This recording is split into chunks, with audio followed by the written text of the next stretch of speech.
dengan merata oleh seluruh anak bangsa. Nah, tentunya saya di sini tidak sendiri ya. Saya ditemani oleh dua narasumber hebat saya. Yang pertama ada saudari Nur Haliza Rahmadita Azahra dan yang kedua ada saudari Rahma Ibriani. Silakan masuk.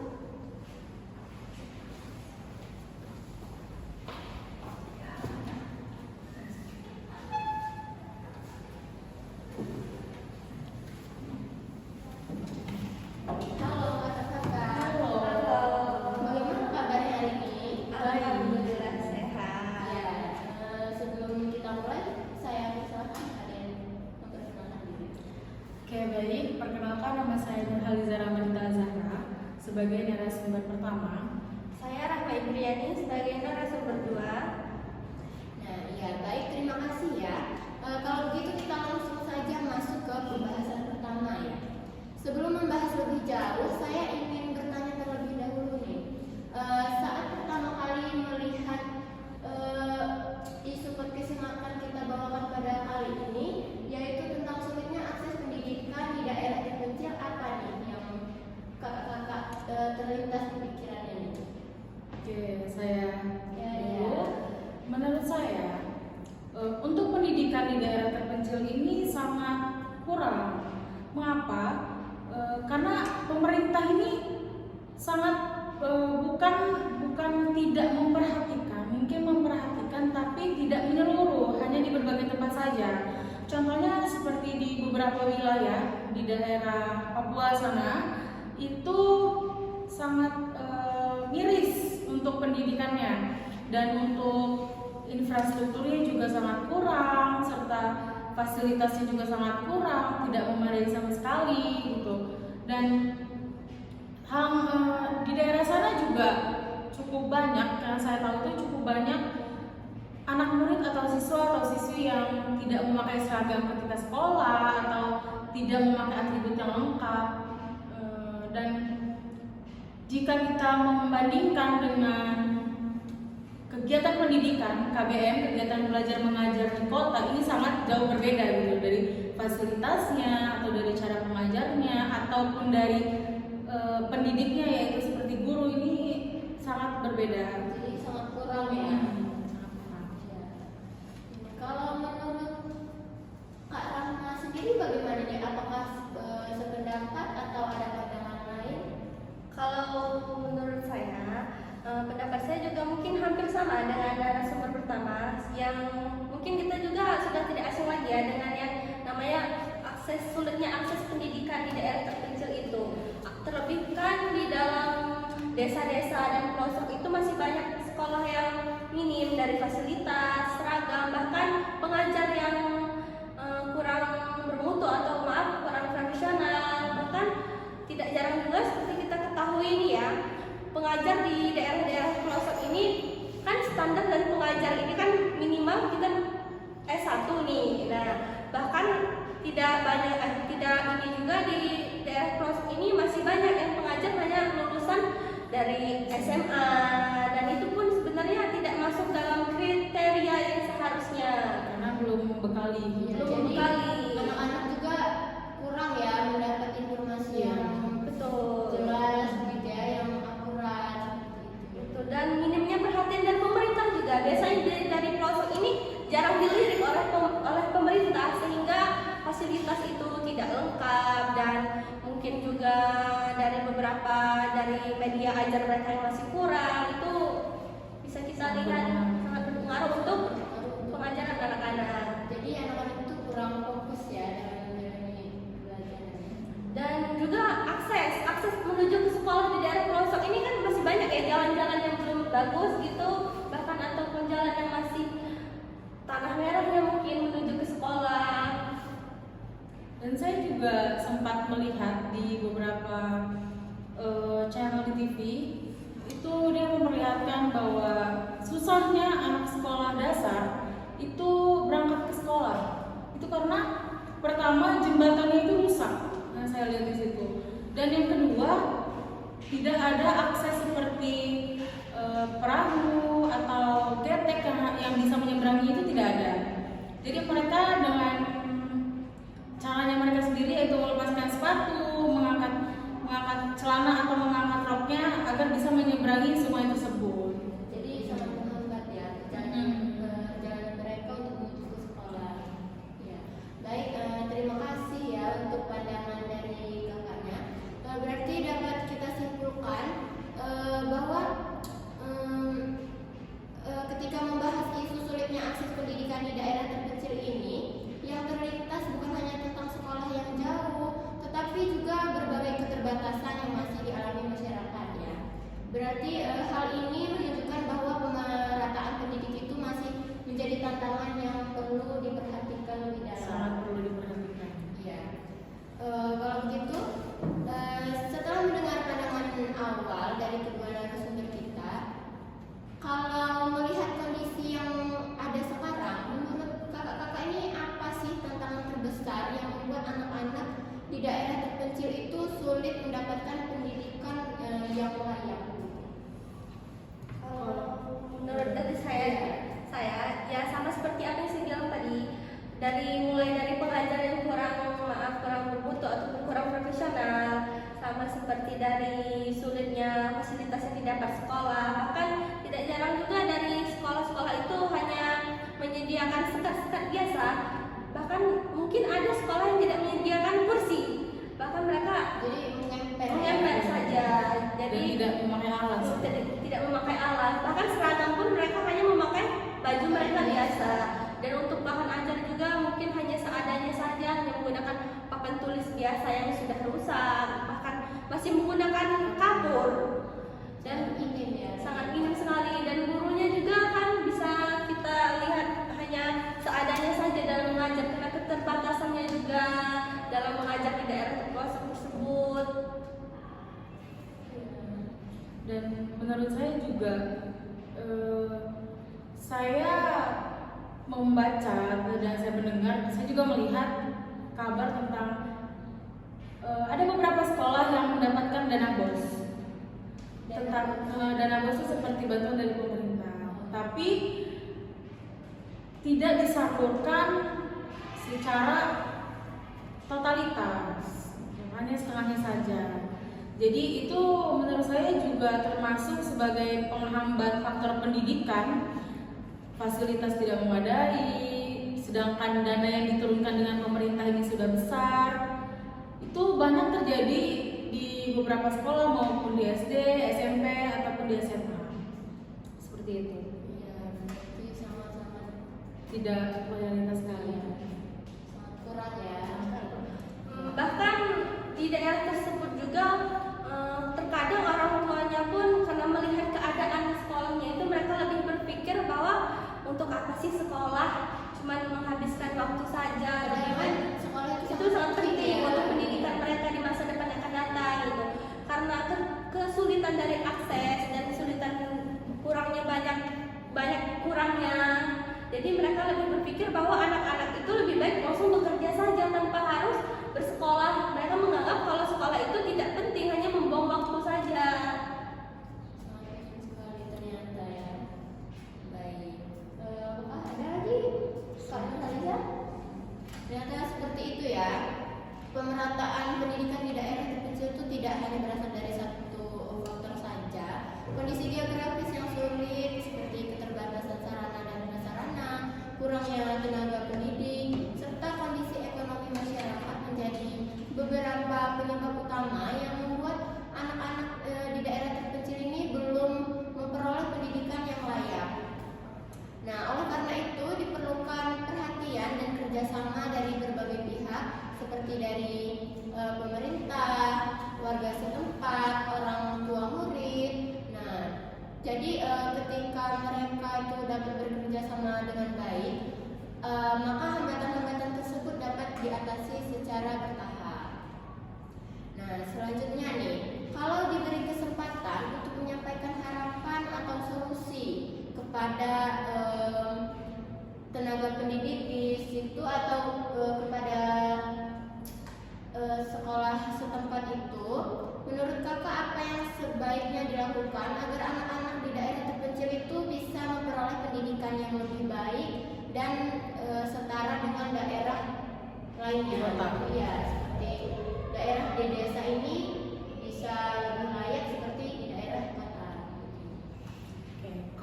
menurut saya jika harapan ke depannya ini tentunya kita sebagai mahasiswa juga ingin mendapatkan fasilitas terbaik. Tapi menurut saya pribadi, jika memang pemerintah ini ingin menyalurkan dana BOS atau bantuan ke sekolah-sekolah, alangkah baiknya beliau ini terjun langsung ke lokasi gitu, agar tidak ada penyimpungan data atau pemakaian di luar keperluan sekolah, kan karena kita tidak bisa mengetahui ya.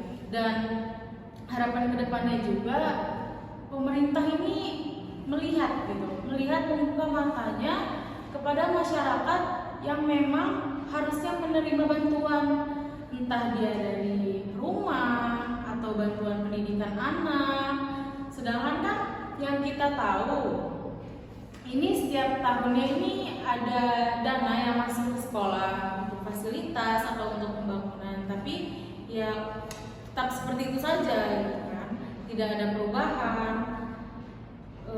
Dan kalau kita lihat juga sekarang ini banyak anak-anak yang dia sekolah, tapi ketika dia pulang sekolah ini dia tidak ke rumah, tapi dia bekerja. Itu sering sekali saya lihat seperti itu di di jalanan, entah dia mengamen ataupun juga dia bekerja di rumah makan sebagai cuci piring. Itu juga sering saya lihat di daerah Jakarta. Kebetulan saya tinggal di sana juga. Dan harapan saya selanjutnya adalah untuk tenaga pendidik, yaitu seorang guru, itu harus sebelum mengajar, alangkah baiknya dia melakukan pembekalan terlebih dahulu. Kenapa dia harus melakukan pembekalan? Karena mereka ini mengajar tidak hanya 1 hari atau 2 hari, tapi dia mengajar ini akan berbulan-bulan bahkan bertahun-tahun. Jadi dengan pembekalan ini dia bisa menguasai apapun itu materinya. Karena lulusan SMA itu bukan berarti dia bisa jadi guru, tetapi harus melakukan pembekalan juga agar mengajarkan dengan anak murid ini sesuai dengan kapasitas yang memang harus diajarkan atau dengan kurikulum yang harus diajarkan. Ini ya harus ketika seperti sudah berkembang sekarang dari kurikulum 2013 ke kurikulum merdeka gitu ya. Kalau Rani sendiri bagaimana? Kalau mungkin dari harapan saya sendiri,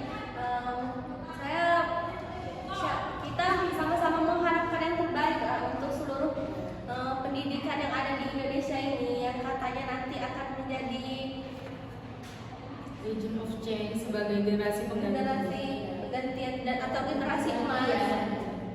Jadi mungkin untuk pemerintahnya bisa lebih memfokuskan, jangan hanya fokus ke yang di kota saja ataupun di sekolah-sekolah unggul saja, melainkan harus berfokus juga ke dalam sekolah-sekolah pelosok yang masih banyak kurangnya fasilitas, bahkan minimnya akses untuk menuju ke sana. Dan untuk tenaga pendidik juga mungkin bisa diratakan dalam penempatannya, tidak hanya diberikan di tempat-tempat kota saja ataupun di sekolah-sekolah unggul, tetapi meratakan di tempat-tempat pelosok juga, di tempat-tempat yang mungkin minimnya masih pengajar yang kurang. Ya, jadi komunikasi antara pemerintah dan daerah setempat itu juga harus maksimal ya, dan maupun dari tenaga pendidiknya atau dari masyarakat setempatnya gitu. Iya, betul. Baik, terima kasih atas pendapat dari kedua narasumber. Nah, saya memiliki satu pertanyaan pribadi nih yang memang dari tadi itu agak mengganjal gitu di pikiran saya mengenai akses menuju ke sekolah tadi. Nah, kalau misalnya ada anak yang setiap hari harus menempuh perjalanan yang sangat jauh, bahkan harus melewati sungai dan jembatan yang rusak atau jalan yang sulit sampai ke sekolah. Menurut kakak, apakah kondisi ini itu tuh bisa mempengaruhi fokus anak tersebut kepada proses pembelajarannya nih? Siapa? Tadi pertanyaannya fokus ya? Iya. Mengganggu fokus berarti. karena seperti tadi yang saya jelaskan itu bahwa mereka ini kan jalan ke sekolah ini ya kalau memang mereka melewati sungai kan mereka ini melepas sepatu alas kakinya kan, dan mungkin ada beberapa yang memakai celana juga, memakai celana dalaman pendek dengan tujuan yang panjangnya mereka lepas agar menyeberang ini tidak basah. Itu juga bisa menjadi menjadi faktor penghambat dalam pembelajaran, itu pertama. Dan saya nanti akan saya tampilkan ada satu video ini contoh dari jalanan yang dilewati oleh para siswa atau ini anggota pendidik, itu sangat tidak memadai. Tanahnya tidak rata dan banyak seperti bekas coran yang ditinggalkan begitu saja dan menjadi tanah yang berlumpur, itu sangat banyak. Nanti akan saya tunjukkan di video tersebut. Dan kalau tadi kakak bertanya tentang apa tadi? Apakah sangat dalam perjalanan mereka itu tuh sangat mempengaruhi gitu pada semangat belajar anak-anak itu? Sangat mempengaruhi karena mereka ini keluar dari rumah dengan keadaan yang rapi, dengan keadaan yang bersih, dengan keadaan yang semangat. Oh, saya akan belajar hari ini. Sudah berharap sampai sekolah itu dengan bersih dan semangat yang baru tadi. Tiba-tiba ketika sampai di sekolah itu pakainya sudah tidak karuan. Jadi kalau bahasa Gen Z sekarang ini bad mood, ya. Sudah bad mood lah ya, lagi. Karena yang masa dari rumah pakaian sudah rapi, sudah bersih dan ada semangat baru, dan ketika sampai di jalan nih masih pakaian putih abu atau putih biru, tiba-tiba harus melewati jalan yang tidak layak atau bahkan jalan tanah merah yang istilahnya dari mananya misalnya nih dari hujan ya, harus lewat di jalan itu, dan di jalan itu pun jalannya becek, basah, bahkan tanahnya pun menjadi lumpur. Yang harusnya sampai sekolah bersih, pakaian putih, itu malah tiba-tiba jadi pramuka. Coklat ya. Benar yang tadi Kak Rana bilang, ini banyak sekali, memang banyak sekali anak-anak itu yang datang ke sekolah ini dalam keadaan yang tidak memungkinkan atau tidak layak untuk belajar ya, dari baju atau ada yang sampai sana tiba-tiba sudah basah semua. Iya. Sudah tidak pakai sepatu lagi. Jadi ketika masuk ke kelas sudah dalam keadaan basah, duduknya di tanah. Dan sepatu pun udah seperti dari sawah gitu. Dan keadaan yang kotor. Keadaan yang kotor. Belajar lagi ya.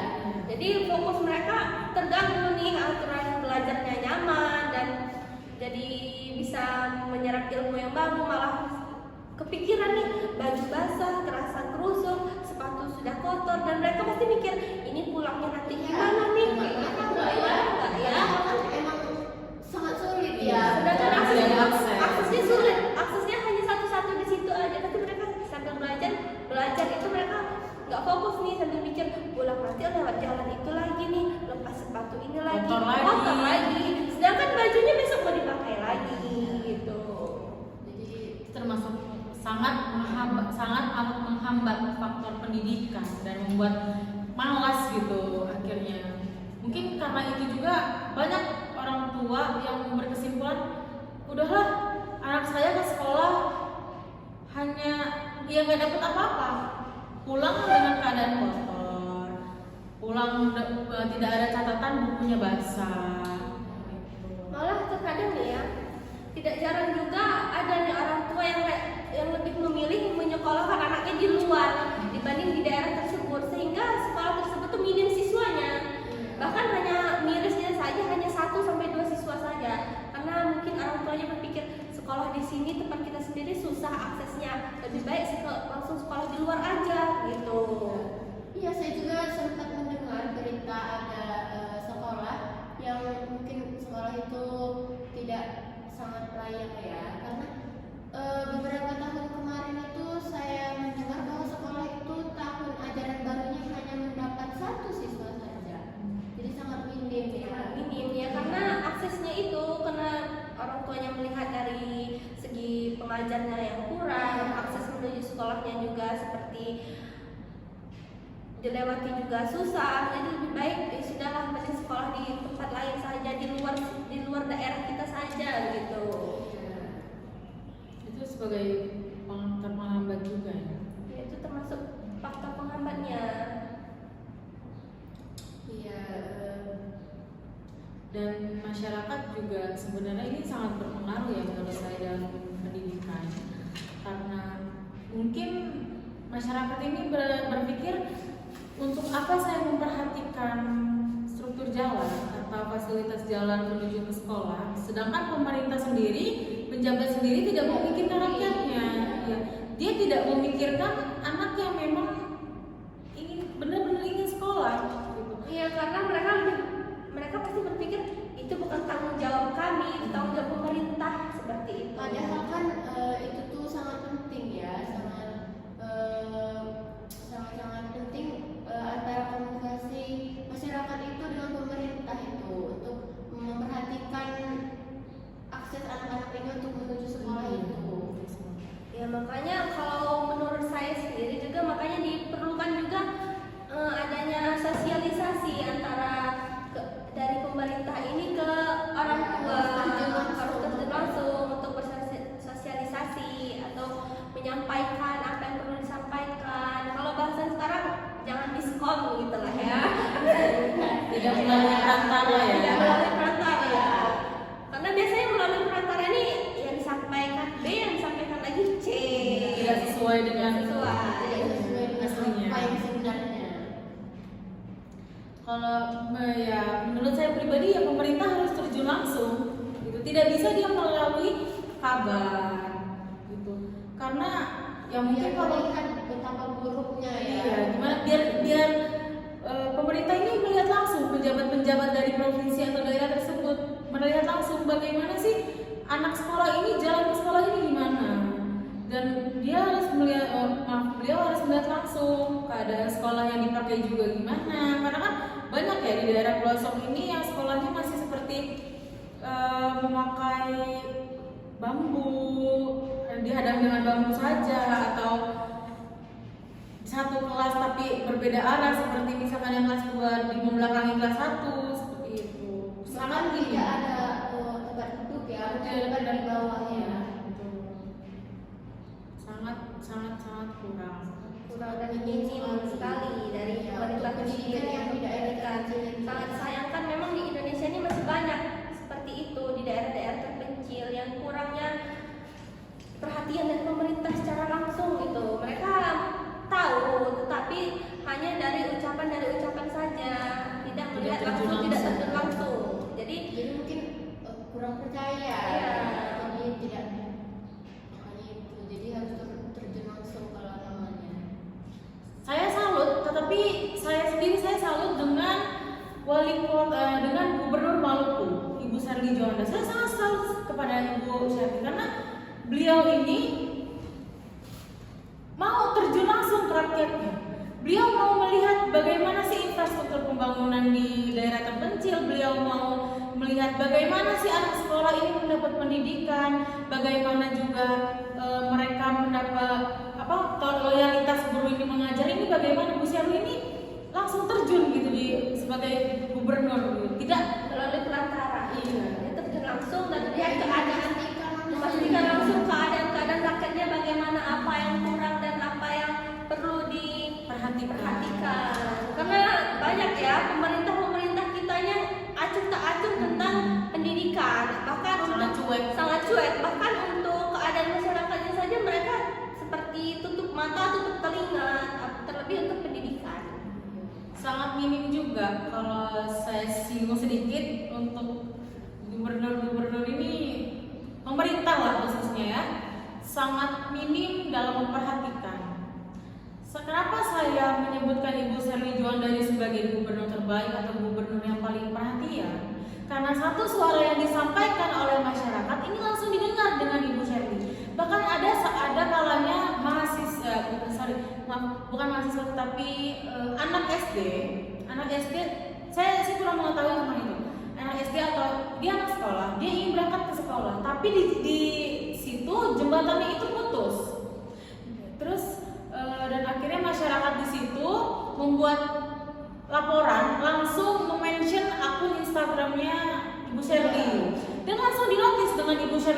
ada tunggu sekitar 5 atau sampai 6 bulan maka jembatan itu akan jadi. Benar terjadi. Makanya sekarang pembangunan terbaik yang dipimpin di Indonesia ini adalah Maluku Utara sangat berkembang maju dan sangat berkembang pesat. Sangat bagus sekali perubahannya. Ya, dari contoh yang diucapkan oleh narasumber satu ini pun kita bisa melihat ya, harapan-harapan dari masyarakat itu besar untuk pemerintah seperti itu. Apalagi untuk kelayakan pendidikannya itu bagaimana, fasilitasnya bagaimana. Karena bisa dibilang kasihan untuk anak-anak yang memang sungguh-sungguh mau sekolah tapi terhadang dengan akses yang sulit seperti itu. Ya, padahal kan anak-anak itu sangat bersemangat ya, berangkat dengan niat, mempunyai semangat yang tinggi untuk menempuh pendidikannya ya. Ya baik, mungkin kita simpulkan saja ya dari kedua narasumber kita tentang pandangan sulitnya akses pendidikan di daerah terpencil ini. Itu tuh berbagai kendala seperti kondisi geografis yang sulit, minimnya fasilitas, kurangnya tenaga pendidik, serta keterbatasan ekonomi masyarakat menjadi penyebab utama belum meratanya pendidikan di Indonesia. Namun melalui kerjasama antara pemerintah, tenaga pendidik, masyarakat, serta berbagai pihak lainnya, diharapkan hambatan tersebut dapat diatasi sehingga seluruh anak Indonesia memiliki kesempatan sama untuk memperoleh pendidikan yang layak, berkualitas dan merata. Tidak terasa kita sudah berada di penghujung acara ya. Saya mengucapkan terima kasih kepada kedua narasumber saya, tetapi juga dapat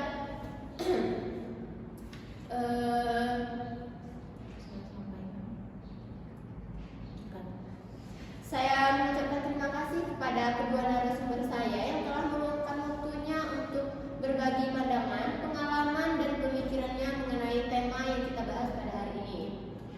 Semoga diskusi kita kali ini tidak hanya menjadi sebuah perbincangan saja, tetapi juga menjadi motivasi pemerintah dan aparat-aparat di luar sana untuk mementingkan juga pendidikan di daerah terpencil ini ya.